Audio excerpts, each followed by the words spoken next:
Tick which are equal set and cross which are equivalent set.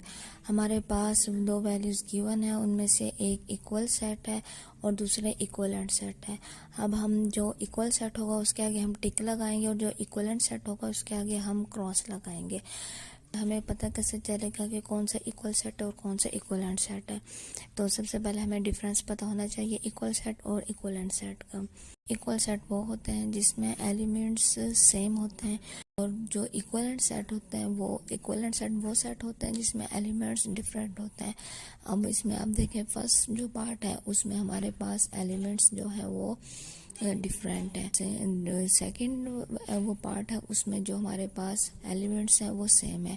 तो इसका मतलब है हमारा जो फर्स्ट पार्ट है वो इक्वलेंट सेट है और सेकंड पार्ट है वो इक्वल सेट है।